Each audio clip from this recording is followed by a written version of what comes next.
Okay, magandang umaga sa inyo lahat, no? Our next topic is about the methods used in regeneration. No? So this is our regeneration series. So this is our next topic kung paano po ba tayo nagkaroon ng isang bagong buhay. Okay? So paano tayo na-regenerate? This is Pastor Eduardo Tapia, your pastors for today. The number one is through the will of God. Okay? Children born not of natural descent, nor of human decision, or a husband will, but born of God. John 1:13. Ang pagiging born again, it is the will of God. No? Yun po ang unang-una. Okay?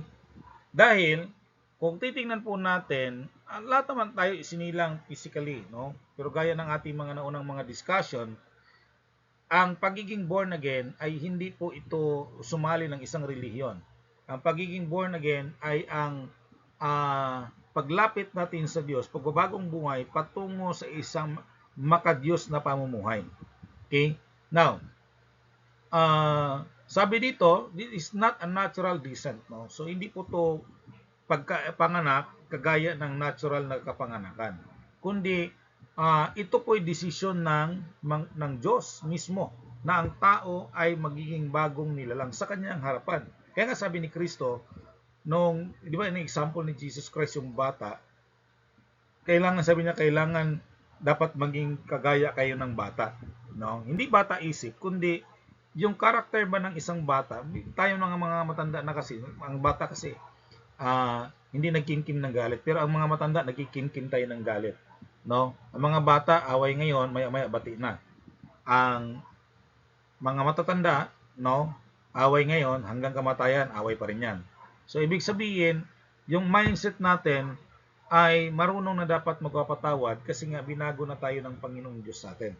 Okay? So, ang pagiging born again o yung na-regenerate na tao o na bagong buhay, new creation, it is God's will.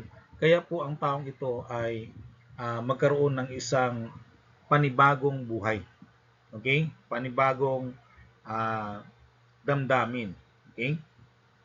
So, it is the will of God. Hindi yon kagaya ng pagnanasa ng ng mga magulang, no? At yung pagnanais nila na magkaroon ng anak. Hindi po ganoon. This is the will of God. Kasi lahat ng tao galing sa Diyos. Pero hindi po lahat ng tao ay anak ng Diyos. Okay? Kasi mayroon pong condition para po kayo magiging anak ng Diyos. No? So, hindi po yan matik. Okay, na dahil ako'y tao, anak na ko ng Diyos. Hindi po ganoon. Kasi binigyan po tayo ng free will ng Panginoon para mamili. No? So, that is number one. Number two, the Word of God. Being born again, not of corruptible seed, but of incorruptible, by the Word of God, which live and abides forever. Sabi ng 1 Peter chapter 1 verse 23. The Word of God is the primary instrument of regeneration. Through Scripture, the Holy Spirit convicts, illuminates, and transforms the heart, bringing new spiritual life to those who receive it in faith. Okay? So, ang Diyos po ang mayroong nais na ikaw ay magkaroon ng isang bagong pagkatao, bagong buhay. Now, His Word, okay, ang siya rin pong magpapatunay na ikaw ay mabagong nilalang. Okay? Through His Word na siyang ating tinanggap. Okay? Our Lord Jesus Christ na tinanggap natin. Because the Word is the Lord Jesus Christ na tinanggap natin. Okay? So the Word of God na ating napakinggan, na binasa, nung in-apply natin sa buhay natin, okay, doon po tayo magkaroon ng pagbabago sa buhay natin. Number 3, our faith in Jesus Christ. Yet, to all who did receive Him, those who believe in His name, He gave the right to become children of God. John 1:12. Malinaw na malinaw yun eh. Diba? Na, gaya na sinabi ko, hindi po lahat ay anak ng Diyos. Pero lahat tayong tao galing sa Diyos. Kaya lang ang problema nga, tinanggap ba natin ang Panginoong Hesukristo? Sabi niya, yet to all who did receive Him, to those who believe in His name. No? Tinanggap ba natin siya? Pinaniwalaan ba natin siya? Okay? He gave the right to become children of God. So magkaroon ka lang ng karapatan na maging anak ka ng Diyos once you accepted Jesus Christ. Once you have faith in the Lord Jesus Christ. Diba? Pero kung tinakwil mo siya, ayaw mo sa Kanya, so paano ka naging anak ng Diyos? Diba? So ganun po yon, no? So hindi po lahat ay anak ng Diyos, kundi lahat yung mga tumanggap at sumampalataya kay Hesukristo ang silang binigyan ng karapatan na maging anak ng Diyos. Malinaw po yon sa Biblia, no? Number 4, the Holy Spirit. Okay? Regeneration through the Holy Spirit is the heart of new birth. Jesus declared that one must be born of water and of the Spirit. Okay, to enter God's kingdom, sabi niya John 3:5. The Spirit convicts, renews, and transforms the inner man. The Holy Spirit po, that is the works of the Holy Spirit sa buhay natin. Di ba? So, hindi na po natin kayang labanan yan. No? Ang mga preacher, mga pare, mga pastor, o lahat ng mga nagtuturo ng salita ng Diyos, ang trabaho nila is to share the gospel, to preach the gospel, pero ang magpa-born again sa tao ay hindi yung pastor, hindi yung mga minister. Okay, ang nagpa-born again sa tao, ang Holy Spirit na siya patuloy na nagpo-convict. Okay, you receive the word of God, you believe in God, okay, you have faith in Jesus Christ, and then the Holy Spirit continue to works, no? Para ikaw ay magkaroon ng isang bagong pagkatao sa iyong kalooban. Okay? So, i-renew niya yung ano mo, yung sarili mo, yung inner man mo, no?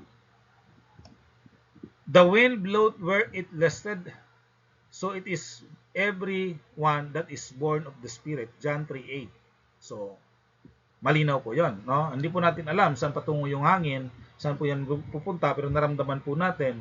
At ganoon din po ang mga isnilang na anak ng Diyos, spiritually, hindi rin po natin yan maintindihan. Hindi rin po natin mapansin na yun pala ay na-born again na. No? Maliban na lang kung papasok yung mga evidences na siya po ay na-born again na. Okay? Not by the works of righteousness which we have done, but according to His mercy, He saved us by washing of regeneration and renewing of the Holy Spirit in us. Okay? So, yun po, no? Sabi po diyan na kaya nga kailangan po natin mga kapatid maging malinaw sa atin na the Holy Spirit na siyang nagre-renew sa ating buhay, na siyang nagre-renew sa ating pagkatao. Okay? So, wag nating itakwil. This is the ministry of the Holy Spirit. Patuloy nang nangungusap ang Holy Spirit sa ating mga buhay sa lahat ng pagkakataon, no? Sa araw na ito at sa araw-araw, para ikaw at ako, nung you receive the word of God, you hear the word of God, no? Na ang Panginoon ay nangungusap sa inyo sa pamagitan ng pagkikinig ninyo ng salita ng Diyos. Okay? Kaya po mga kapatid, para mas lalo pa nating maunawaan, magpaturo tayo. Aatin tayo ng mga fellowship, mga gathering na nagtuturo sa salita ng Diyos, di ba? Para mas lalo pa nating maintindihan 'yan, no? Hindi po karuwagan, hindi po dapat nating katakutan ang mga nagtuturo ng salita ng Panginoon kasi 'yun po ang kanilang mga trabaho. Nasa iyo na po 'yan kung tanggapin mo at paniwalaan mo yung anumang na-receive mo na salita ng Panginoon. Okay? So, 'yun po sa buhay po natin, no? So this is the final thoughts, no? The will of God, God's word, faith in Jesus Christ, and the Holy Spirit are inseparable methods of regeneration. It is God's will that the people become a new creation, the one who can obey His commandment. So ang Diyos po, no? Yung kanya pong plano, yung nais ng Diyos na ang tao ay maging isang bagong nilalang, di ba? At ang taong ito ay makasunod sa kanyang kalooban. Yung bagong nilalang na tinutukoy talaga natin, hindi lang yun isang taong nagbabago ng buhay, no? Na kung dati nga ito yung ginagawa niya, masamang ginagawa niya, ngayon nagbabago na siya, pero hindi naman siya nakikita sa church. Ang tunay na nagbabago na tao, yung taong sumusunod na sa utos ng Diyos. At yun po ang nais ng Diyos, na pag nagbabago ka, susundin mo ang kanyang kalooban. Okay? The word plants the seed of new life in someone. So yun ang salita po ang siyang ating napakinggan, ang siya pong itinanim sa ating isipan. 'Di ba nga kaya ngayon may parable ng seed, may parable ng sower, 'di ba? Na may nagtatanim ng binhi na napunta sa gilid ng daan, napunta sa batuhan, napunta sa mga dawagan, napunta sa matabang lupa. Seed is the word of God na siyang ipinunla doon sa atin. 'Di ba? Kaya nga paano po 'yan? Paano po ba natin siya tinanggap, no? Yung itanim, yun ba'y tumubo, lumago at namunga? Or baka naman nung naitanim, namatay lang din, hindi naman tumubo. Okay, and through his or her faith, this word remains in him or her and grow. So, nanatili, no? At ibig sabihin, nagkaroon pa ng bunga, lumago, mamunga. Finally, the Holy Spirit quickens it into reality. So, ibig sabihin, ang pagiging isang born again, pagiging isang bagong nilalang sa harapan ng Panginoon, ang Holy Spirit po ang talagang nag-convert dun sa taong yon na maging siya nga yon ayon sa plan ng Panginoong Diyos. Together, these four methods accomplish complete spiritual rebirth. That which is born of the Spirit is Spirit. John 3 verse 6. True regeneration is not merely intellectual or emotional. It is a divine transformation as planned by God, uniting God's Word, the believer's faith, and the renewing power of the Holy Spirit. Okay? So, yun po yun mga kapatid. No? So, yung apat na yun, napakalaga para po sa ating sinasabi natin, born of the Spirit is Spirit. Okay? Let us pray. Father God, maraming salamat sa iyong patuloy na paggabay sa amin, sa iyong pagtuturo, at dalangin namin, Panginoong Diyos, iyo po kami samahan, ingatan. Saan man makarating ang lesson na ito, sino man makakarinig ito, naway hipuin mo. Maunawaan nila, Panginoon, ang mensahe at patuloy ka na mangungusap sa kanila, Panginoong Diyos. Ingatan niyo po sila, Panginoon, at patuloy mo silang pagpapalain. Sa pangalan ng Panginoong Jesucristo. Amen. God bless sa inyong lahat.